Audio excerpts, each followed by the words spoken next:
was a lot of things that hospice provided that I didn't know that they provided, like the wheelchairs and the equipment that they sent and the hospital bed. I didn't know they provided that. And or the supplies even. I didn't know that they supplied that, like the insured and the diapers and the wipes and the rubber gloves and things. And you know, that's a big help financially, a big help, because it was a lot. You know, I'd have to make a trip to Sam's more than once a month to get those things, because he drank the Ensure, and that was beginning to be quite costly. So we just, you know, there were just so many things that helped us out just greatly. But I think the companionship and just even the spiritual help was a lot, because Brother Chandler, he was just so good. You know, we didn't get to visit with him as much as we liked, but he was good. Well, it wasn't just a couple weeks before I took him back to Dr. Johnson, and he said that he thought he needed to be on hospice care, you know, because he was just getting that weak and feeble. And that's when I called you, I think. Yeah. And Jeremy, I called Jeremy.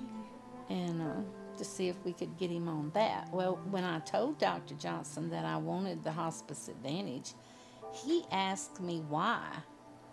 And I told him, I said, well, I've dealt with them, with my mother and my dad, and I feel real comfortable about them coming.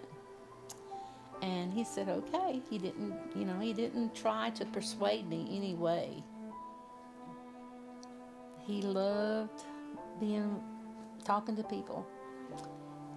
And there again, you know, that's why the hospice people were so important to him, because it was somebody that he knew was going to be here. He asked me every day, is the day the doctor comes. He called Leslie the doctor. Yeah, he called Leslie the doctor. He looked forward to it. Oh, yes, he did. Yes, he did. And what I had seen out of the Hospice Advantage, that they were a lot more concerned and helpful than the other ones that I had seen. As long as they never acted like they were in a hurry to leave. If Willard wanted to talk their ear off or whatever, you know, they stayed. They didn't act like they were rushing in to do what they had to do and leave. The biggest blessing, I think, of all was for Willard to be able to stay at home, because he did say a few times, you can't take care of me, you need to put me somewhere.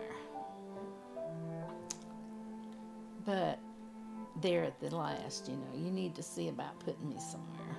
And but we had told him that we would never put him in a nursing home, that we would take care of him. And you know, Teresa was down here almost all summer. When James would leave, she'd come down and stay with me, help with him. And I think that was the biggest blessing with the hospice coming in, that we could keep him at home where he'd be happy.